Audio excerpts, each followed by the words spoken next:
ప్రభు అయిన యేసుక్రీస్తు నామంలో ప్రతి ఒక్కరికి పేరు పేరున నా వందనాలు తెలియజేస్తా ఉన్నానండి. ఈరోజు దేవుని వాగ్దానం కీర్తనల గ్రంథము 20వ అధ్యాయము 1వ వచనము.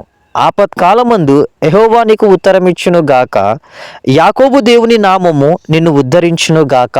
హల్లెలూయా. దేవుడి ఈ దినం మనతో మాట్లాడుతూ ఉన్నటువంటి మాట, ప్రియ సహోదరి సహోదరుడా, ప్రతి దాని విషయంలో కూడా అయితే ఏ ఆపత్కాలము చేత నువ్వు దేవునికి మొరపెడతానే ఉన్నావో, నీ యొక్క గర్భఫల విషయము కావచ్చు, లేకపోతే అనారోగ్య పరిస్థితుల విషయంలో కావచ్చు, డబ్బులు అందలేని పరిస్థితిలో కావచ్చు, నీ అప్పు కట్టలేనటువంటి స్థితిలో కావచ్చు, అయితే నువ్వు ఆపత్కాలమందు దేవునికి మొరపెడతా ఉన్నావేమో, దేవుని సన్నిధిలో కూర్చొని ప్రార్థన చేస్తూ ఉన్నావేమో.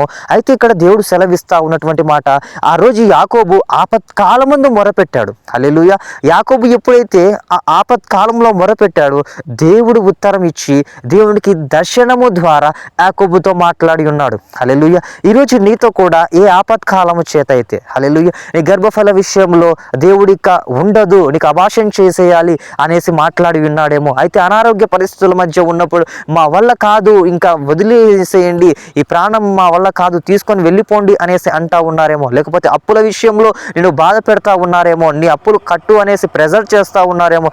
అట్టి స్థితుల మధ్య నువ్వు బాధపడతా ఉన్నట్లయితే దేవుడి దినం మనతో మాట్లాడుతూ ఉన్నటువంటి మాట, ప్రియ సహోదరి సహోదరుడా, అయితే నీవు దేవునికి ఆపత్కాలమందు మొరపెట్టాలి అనేసి దేవుడు ఇష్టపడతా ఉన్నాడు. హల్లెలూయా. అట్టి ఎప్పుడైతే నువ్వు దేవునికి మొరపెట్టేటువంటి బిడ్డగా తయారవుతావో, ఆ రోజు యాకోబును విడిపించి అనేక మందికి ఆశీర్వాదకరంగా దీవెనకరంగా ఎట్టి రీతిగా అయితే ఉంచి ఉన్నాడు, నిన్ను కూడా ఉంచబోతా ఉన్నాడు. హల్లెలూయా. నువ్వు నమ్మి విశ్వసించినట్లయితే ఈ ప్రార్థనలో ఏకీభవించు. ఈ దేవుడి ఈ వాక్యమును దీవించును గాక. ఆమేన్.